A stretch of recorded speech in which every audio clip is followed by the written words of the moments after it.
He has the money and energetic supporters, but can Ron Paul knock off frontrunner Mitt Romney? We'll ask the congressman about his strategy for winning the nomination. Joining us now is the candidate who finished in the top tier in Iowa and is a strong second now in most polls heading into Tuesday's primary here in New Hampshire. Congressman Ron Paul, welcome to Fox News Sunday. Thank you very much. Nice to be with you. Let's start with your third place finish in Iowa this week. According to the entrance polls, you took 40% of voters who describe themselves as moderate or liberal, but only 14% of Republicans. Question, how can you win the GOP nomination if Republicans don't vote for you? Well, you know, there was another analysis of that. There was, nearly half or 47% of the independent, but another number was close to 40-some that were conservative. So maybe they're independents or something like that. But no, the message has to be across the board. We have to get Republican votes. But right now, I'm very strong on those individuals who want to come into the party. The young people, they are wanting to come in, and I do very, very well there. And the independents, a good thing. So, but I still have to, attract those votes who consider themselves conventional Republicans. But, I talk about, the wisdom of the Republican Party. They talk about limited government and balanced budgets. And because, I have to stand up against the party, some people don't quite figure it out. But I really speak the language of the Republicans who think that we should have limited government. Here in New Hampshire, roughly 40% of the primary vote is expected to be so-called undeclared voters, not registered either as Republicans or Democrats. Are you counting on the undeclared voters here in New Hampshire? Oh, absolutely. And we solicit them. And, of course, we go to the Republicans as well. But the whole spirit up here, falls into place for what I've been talking about for a long time, very limited government economically and with personal liberties. And so we work very hard with the independents, but I think we're doing quite well with the Republicans, too. Your campaign manager says that your focus is to win 5 caucus states like Minnesota and Maine and Missouri, because if you take 5 states, you can then get your name placed in nomination at the Republican convention in Tampa in August. Question, that sounds more like a strategy to make a primetime speech at the convention or to affect the party platform than it does to win the nomination. Of course, that's the fallback. If we don't pull it off and we're not in first place, yes, that would be a good goal. And people ask me why I run, and I run to win, and I have won a lot, but we also want to help direct the party and the country in a certain way. So that would be a very, very positive strategy to have an influence in the party, so we certainly would look at that as well. Well, let me ask you about that, because, there's a big deal made about the platform at the convention, and then, frankly, I don't have to tell you, people ignore it. Yeah. Why is it important to you to get your views, anti-war views, anti-government views, into the party platform? Oh, I think so. And you're right.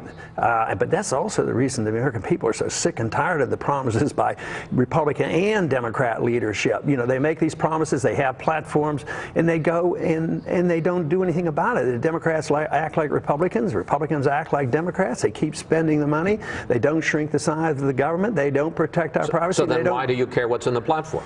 Well, I guess I'm an optimist, that, you keep plugging away. I'd have to be an optimist because I've been plugging away for a long time. My views I've expressed since the 70s, but all of a sudden they're getting a lot of attention, a lot of popularity. The country, out of desperation now, is looking at a constitutional approach. In foreign policy, they're tired of the war. Just think how many people now are looking at monetary policy, and that only happens about every 100 years where people get real concerned about monetary policy, and everybody knows we're up against the wall on the spending, and the debt is a problem, and they know that I'm very aggressive on dealing with the deficits that we have. In your speech in Iowa Tuesday night, I think it's fair to say that you made a statement that no candidate running for president of the United States has ever made before. Let's watch.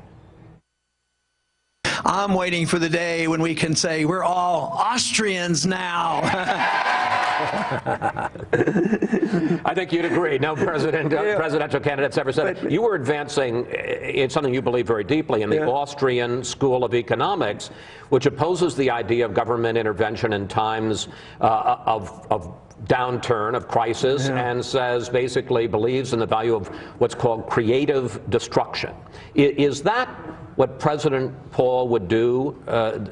creative destruction? Well, that is the answer to our problems. I mean, if you want economic growth, you have to listen to that. But, you know, obviously that statement comes from the fact that I didn't have very good handlers, or I didn't listen, because I'm sure a political handler, what are you talking about? Only your supporters are going to know what you're talking about. But a lot more people know about the young people on campuses.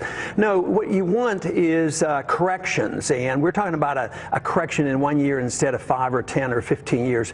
For instance, Japan's been correcting for 20 years, and they haven't cleansed their system. They haven't gotten rid of the malinvestment and the bad debt. We did it in the 30s, and we're trying real hard. We predicted these problems and said the malinvestment distortions come from the Federal Reserve having artificially low interest rates. So you're saying don't intervene, just if it's going bad, let it go bad. Quickly. In 1921, that's exactly what we did, and the GDP went down like 15%, and debt was liquidated. Nobody even remembers it. So now when you prolong it and you prop things up, like in the Depression, we did things like, well, the farmers didn't have enough money, so we needed more money for crops, so we, plowed the crops under when people were starving. That's the silliness of government intervention. So you need to get rid of the mistakes. It's sort of like you need the operation, you need the surgical removal of the tumor, and the tumor is the mistakes and the debt. And this is why I make bold proposals to cut $1 trillion out of the budget.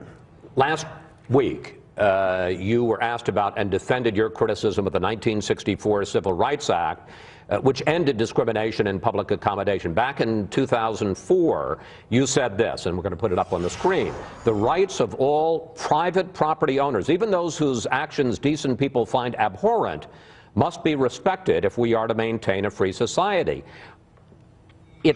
Are you saying that the owner of a restaurant, a private restaurant, should be able to decide whether or not to serve black people?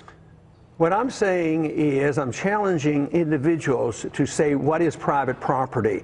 Is your house private property, but your restaurant is not? How do you separate the two? One is good and one isn't. But yes, we believe that the laws, the bad laws, the Jim Crow laws, where government forces integration, they're evil and monstrous. Forces segregation. And so we have to get rid of those. But you don't throw away all private property, because we're convinced that your civil liberties are protected by your property. Yeah, you have a right of free speech and you have a TV station, but it's this property. Nobody can walk into the studio and exert themselves. The bedroom, wait, let me finish if I could. The bedroom is private property, so if you want to protect sexual preferences, you protect the property of the bedroom. So we can't separate civil liberties from property. But specifically, are you saying that if I own a restaurant and I don't want to serve an African American, I should be able to? Well, you know what they've done. The whole thing is that's ancient history. That's been settled a long time ago, and nobody's going to go back to it. It would be the most devastating thing and stupid for people to do that. They'd lose their business. So that's but would really it be wrong? It would be wrong. It would be morally wrong. But I'm not going to throw out because I have such high regard for property rights. But what the whole thing is sometimes these things don't work out as well. What do? They privatized a lot of things. You know, they had private clubs and things like that. I think you have to change people's hearts and minds, but you have to understand property, and property protects our religious beliefs, our personal beliefs, our civil liberties. But if you throw that all out, just think of how often government was the culprit, whether it was slavery, the Jim Crow laws, and segregation in the military. This was all government, so we want that out of the way. But it sounds like ideally, and I'm not saying you would do it because you're also practical, it sounds like ideally you would like to return back a century to the days when government didn't intervene, when there was an economic problem, didn't soften the blow, and quite frankly didn't enforce racial integration. No, we think of ourselves as advancing the cause of liberty in a modern state, because if you go back 100 years, you're going to go back to Jim Crow laws and slavery. So no, we don't want to go back. Even the gold standard, I don't want to go back to an imperfect gold standard. We want to build on the freedoms that our founders gave us and the tremendous success we've had in the prosperity. Now we're losing this. We're losing our liberties with the National Defense Authorization Act and the arrest of American citizens. I mean, we're going backwards on this, and all civil liberty is going to be attacked if we don't reverse this. Finally, you have recently been leaving the door open again to running as an independent if you don't win the Republican nomination. I want to take you back, though, to a conversation that you and I had 2 months ago here on Fox News Sunday. Let's watch. I have no intention of doing that. That doesn't make any sense to me to even think about it, let alone plan to do that. Because? Because I don't want to do it.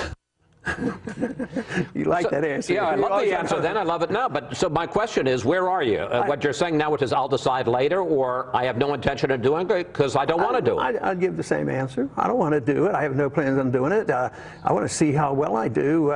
You know, I'm doing pretty darn well. I know you are. Getting through. But are you leaving the door open, or you're not leaving the door open? I'm not an absolutist. When I left Congress, I had no intention whatsoever to going back. But 12, 15 years, if I said I will never return to Congress, they would have closed the door. But I have no plans. Everybody knows I have no intention, of doing that. That would be a bit of a burden. And besides, I don't want to do it. Congressman Paul, thank you, as always, for coming in and talking with us. Good luck on Tuesday night, and we'll see you down the campaign trail. Thank you.